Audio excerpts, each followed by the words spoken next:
ओम नमः शिवाय। शिवजी सदा सहाय। ओम नमः शिवाय। गुरुजी सदा सहाय। मेरा मुझ में कुछ नहीं, जो कुछ है सो तेरा। गुरु ग्रंथ साहिब का ये तुक मैं अपने गुरुजी को समर्पित करता हूँ, जिन्होंने हमें अपनी शरण में लिया और हमारे जीवन को परिवर्तित कर दिया। गुरुजी से मिलने से पूर्व हमारे जीवन की कोई दिशा नहीं थी। जीवन में जैसी परिस्थितियाँ उत्पन्न होती थी वैसे ही उसका सामना करते रहते थे। हम ईश्वर की सत्यता को समझने में असमर्थ थे। 25 वर्ष पूर्व मेरा बेटा अपनी श्रवण शक्ति खो चुका था। कोई औषधि, संत या तांत्रिक हमारी सहायता नहीं कर पा रहे थे। फिर जैसा कहा जाता है, जब शिष्य अधिकारी बन जाता है, गुरु प्रकट होता है, और ऐसा ही हुआ। अचानक एक संबंधी के कहने पर हम गुरुजी के पास पहुँचे। श्रवण शक्ति लौट आई। जब पहली बार हमने गुरुजी के दर्शन किए, उन्होंने मेरी पत्नी को हमारी सावधि बचत खाते की संख्या, मेरी पत्नी की साड़ियों की संख्या, मेरी पत्नी को अच्छी दक्षिण भारतीय साड़ियाँ पसंद हैं, उसके पास सब स्वर्ण जेवरों का वजन और मेरे बिके हुए घर की सही राशि भी बता दी। अंतिम बात मैंने पत्नी को नहीं बताई थी, क्योंकि मैं महिलाओं की हीरे में रुचि के बारे में जानता था। प्रसंग छोटा था, पर मेरा सोचना स्वाभाविक ही था। फिर सत्संगों को सुनने के बाद मेरी उनसे मिलने की जिज्ञासा जागृत हो गई। मैंने उनको अपने पुत्र की श्रवण शक्ति के बारे में बताया तो उन्होंने तुरंत उसके कान में प्रतिदिन बादाम रोगन की एक बूंद डालने को कहा। 10 दिन के उपरांत मेरे बेटे के कान में अत्यंत पीड़ा हुई। जब मैंने गुरुजी से उसका उल्लेख किया तो वह बोले कि कल्याण हो गया, 20% ठीक हो गया और अब धीरे धीरे पूर्णतः ठीक हो जाएगा। उन्होंने मेरे पुत्र की श्रवण शक्ति का परीक्षण भी करवाने को कहा। मेरी प्रसन्नता की सीमा नहीं रही जब मेरे पुत्र ने अपने कानों से उपकरण निकालते हुए कहा कि शोर बहुत अधिक है। गुरु कृपा से वह 25 वर्ष के बाद सुन पा रहा था।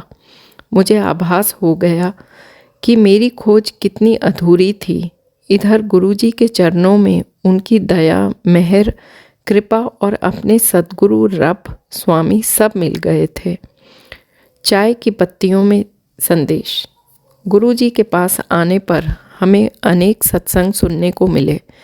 भक्त अपने निजी अनुभव सुनाते थे और बताते थे कि उन्होंने गुरुजी को विभिन्न परिस्थितियों और विभिन्न रूपों में देखा है। मेरी पत्नी में उसी प्रकार से गुरुजी के आशीष प्राप्त करने की इच्छा हुई। ये नहीं पता था कि वह इतनी शीघ्र पूर्ण हो जाएगी। नववर्ष आ रहा था और उसकी पूर्व संध्या पर हमारा बड़े मंदिर जाने का कार्यक्रम था, किंतु मित्रों के बार बार कहने पर हमने उनके साथ वह समय व्यतीत करने का कार्यक्रम बना लिया। गुरुजी के मन में कुछ और ही विचार था। प्रतिदिन की भांति मेरी पत्नी चाय बना रही थी। जब उसने पानी में चाय की पत्ती डाली तो उसने सर्प के फन का आकार ले लिया। ये सोचकर कि वह संयोग है, उन्होंने चाय की पत्तियों को बार बार पानी में डुबोया तो हर बार वही आकृति बन जाती। यह देखकर वह भयभीत हो गई और उसने मुझे बुलाया। देखकर मैंने बताया कि गुरुजी बड़े मंदिर आने का संदेश दे रहे हैं, पर मात्र इतना ही नहीं था। वास्तव में वह परोक्ष रूप से गुरुजी की कृपा थी। गुरुजी ने मेरी पत्नी को वहाँ पर नृत्य कार्यक्रम में भाग लेने को कहा और उसका 25 वर्ष से चला आ रहा पीठ दर्द समाप्त हो गया। नास्तिक को पाठ मिला। कुछ वर्ष पूर्व मैं अपने एक मित्र के साथ अपने खेत पर जा रहा था। मेरे मित्र नास्तिक थे, जिन्हें शब्द, कीर्तन, गुरु चर्चा इत्यादि धार्मिक कर्म व्यर्थ लगते थे। उन्होंने कहा कि चमत्कार होने के बाद ही वह गुरुजी पर विश्वास करेंगे। इतना कहने की देर थी कि पीछे से एक ट्रक ने कार पर जोर से टक्कर मारी। कार तो पूरी क्षतिग्रस्त हो गई। दुर्घटना इतनी भयंकर थी कि हम दोनों उछलकर बाहर धरती पर आ गिरे और अर्धचेतन हो गए। होश आने पर हमने देखा कि दोनों में से किसी को चोट नहीं आई थी। उठने पर मेरे मित्र स्तब्ध थे। मैंने उनको कहा कि आप इसी चमत्कार की प्रतीक्षा में थे। यदि हम गुरुजी के बारे में बात नहीं कर रहे होते तो किसी भी प्रकार से राष्ट्रीय राजमार्ग पर ऐसी दुर्घटना में चोट लगे बिना बच नहीं पाते। उनकी आंखों में आंसू आ गए और उन्होंने हाथ उठाकर गुरुजी को धन्यवाद किया। जब मैंने गुरुजी से इस बात का उल्लेख किया तो वह बोले कि हमें कोई हानि नहीं हो सकती थी क्योंकि वह हम पर दृष्टि बनाए हुए थे। मुझे एक प्रसंग याद आ रहा है। मनुष्य को ईश्वर का सबसे बड़ा उपहार संतान है। यही मेरी भांजी के साथ हुआ। चिकित्सकों ने सब प्रयास निष्फल हो गए थे। उसे 7 वर्ष से संतान नहीं हुई थी और इसकी अब आशा भी नहीं थी। जब वह भारत आई, उसने गुरुजी के दर्शन किए तो उसके या किसी और के कुछ कहने से पूर्व ही उन्होंने उसे बेटी से संबोधित करके कहा कि उसका काम अक्टूबर में हो जाएगा। हम में से किसी को भी गुरुजी के कथन का तात्पर्य समझ नहीं आया। वह मई का महीना था। कुछ दिनों बाद वह अमेरिका वापस चली गई। गुरु कृपा से वह अक्टूबर में गर्भवती हुई और चिकित्सक दंग रह गए। उसने एक पुत्र को जन्म दिया। गुरुजी द्वारा दिया गया हर बालक होनहार होने के साथ अपने माता पिता के लिए एक अनमोल रत्न होता है। हृदय रोग के लिए समोसा। एक बार मेरी नाड़ी की गति 180 हो गई। चिकित्सक ने तुरंत शल्य क्रिया का परामर्श किया। मैंने ये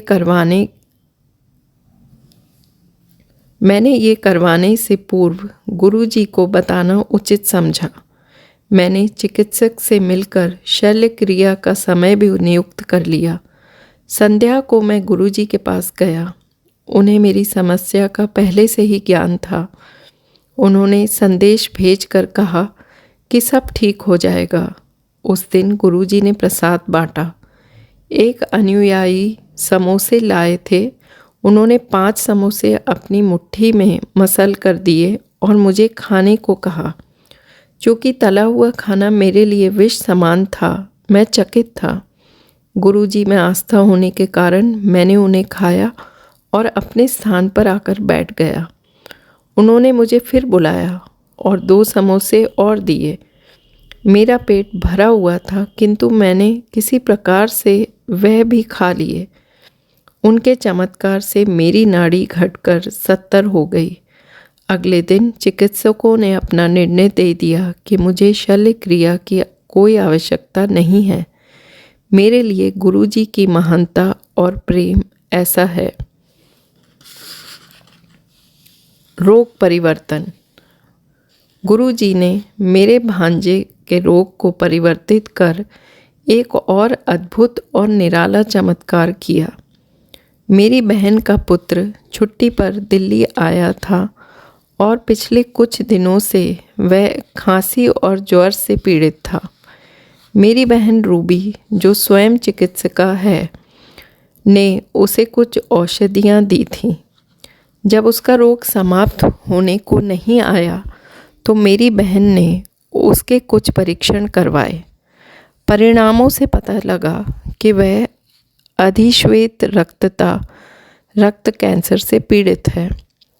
केवल एक चिकित्सक ने अंतिम परिणामों तक प्रतीक्षा करने को कहा।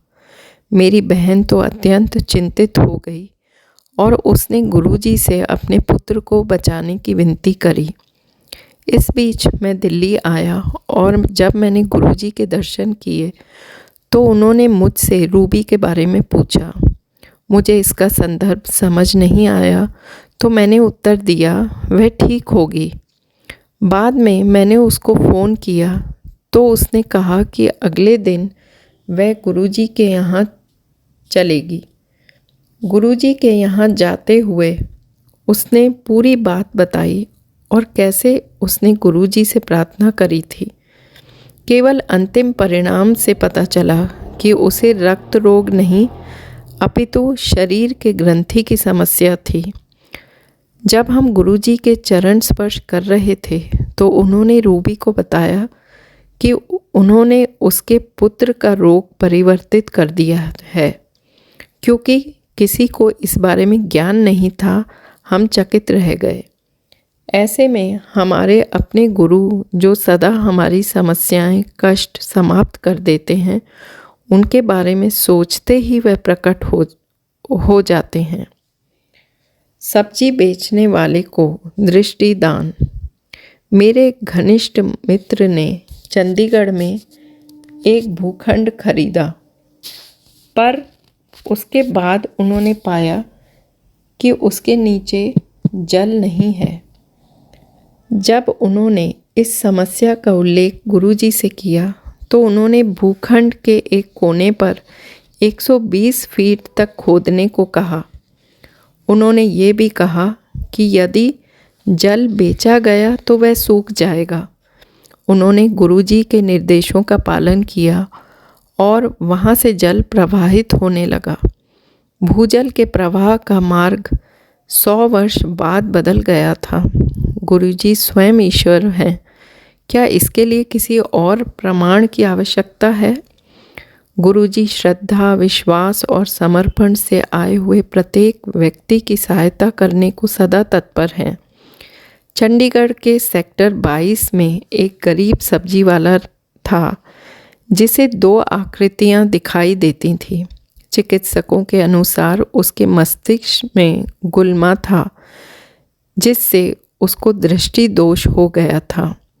उसकी शल्य क्रिया हुई, पर 6 माह बाद उसी रोग की पुनरावृत्ति हो गई। उसकी दोबारा शल्य क्रिया हुई। गुल्मा असाध्य था और वह 3 माह के लिए अचेतन अवस्था में चला गया। होश आने पर चिकित्सकों ने कहा कि वह और कुछ करने में असमर्थ है। उसकी माँ उसे घर ले आई। उसने गुरुजी के बारे में सुना तो उनसे अपने पुत्र को ठीक करने के लिए विनती करी। गुरुजी ने उसे 10 मूंगफली सूर्यास्त के पहले जल में भिगोकर सूर्योदय से पूर्व उसकी गिरी खाकर उसके छिलके आँखों पर कुछ देर रखने को कहा। यह 10 दिन तक करना था। उसकी दृष्टि ठीक हो गई, असाध्यता समाप्त हो गई और वह अब भी स्वस्थ सानंद है। यह गुरु कृपा है। मैं गुरुजी के चमत्कारों के बारे में घंटों तक लिख सकता हूँ और घंटों तक उनके गुणगान कर सकता हूँ, क्योंकि सदा मुस्कुराते हुए प्रभु ने मेरे परिवार और पूरी संगत को एक अभेद्य रक्षा कवच का आश्रय दिया हुआ है। यदि किसी पृथ्वी पर कहीं स्वर्ग है तो वह केवल यहाँ है और यहीं है। कर्नल सेवानिवृत्त हरशरण सिंह तूर, पंचकुला। ओम नमः शिवाय। शिवजी सदा सहाय। ओम नमः शिवाय। गुरुजी सदा सहाय।